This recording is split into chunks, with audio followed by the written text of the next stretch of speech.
Hey guys, Matt here from the Yu-Gi-Oh! Card Game Podcast, sponsored by CoolStuffInc.com with another Thearioh Thursday. Today I wanted to talk about archetypes, kind of share some of the ways that I look at them, some of the things that I've been thinking. So for those of you who don't know, an archetype is essentially a way to label a group in Yu-Gi-Oh! A group of monsters or spell and trap support.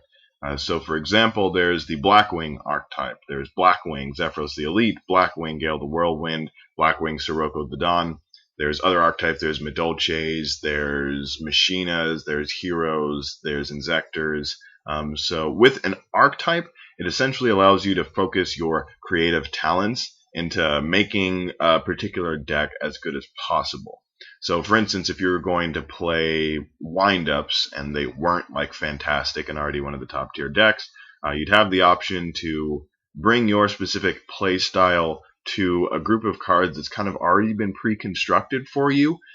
So instead of kind of learning everything about the game from the get-go, if you were just starting out, you could build wind-ups and kind of figure out what you like about the game, what you dislike, figure out card interactions, how cards work together, how your opponent responds to specific plays that you do with your cards, and it allows you to experience the different kinds of themes that Yu-Gi-Oh! Can bring to a deck in general. So for instance, there's monster spam, there's control, stun, there's burn, and so with an archetype, you can kind of figure out its key play style, and then maybe kind of innovate and take it in a direction that either nobody else has, or in a way that you think might be fun for you.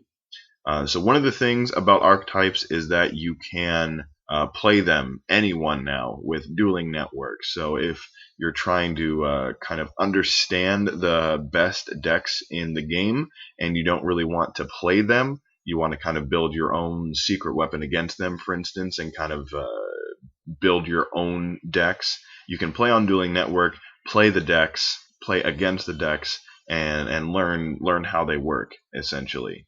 And learning how decks work is really important because not only does it allow you to play better, because a lot of the main decks are really optimized to respond to situations really well, respond to the kind of decks and strategies that are being used at the time.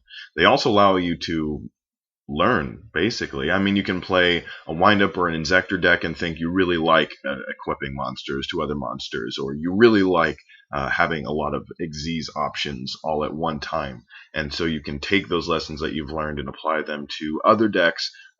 Or with archetypes, what Kyle and I like to talk about a lot on our podcast is creating engines, like compact engines. So for instance, the Gladiator Beast archetype, it's a lot of monsters that when they attack during the battle phase or are attacked, you return them, you shuffle them back into your deck, and then special summon another monster from that archetype to the field. And so kind of condensing this large archetype of monsters into kind of a specific strategy or engine that does something for you is really fun.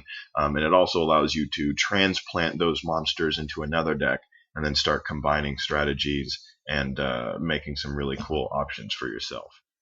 So whether or not you're going to build the deck in real life, or at least just kind of sample it on Dueling Network, YouTube, I mean, whatever archetype you're going to play and try out has a wealth of information on the popular cards for the deck, the kind of core engine, again, of the deck that makes it function, that makes it work, that you can use, then add in your own kind of personalized cards, your personal choices, and then see how the deck runs that way.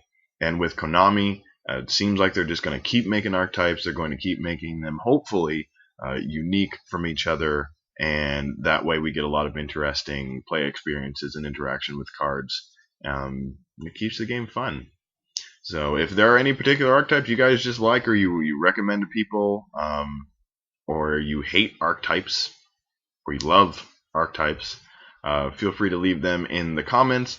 If you guys have anything to share about how Konami is building their archetypes, whether you think it's too good and it kind of really more limits creative input and creative deck design than it allows, then feel free to leave those in the comments as well.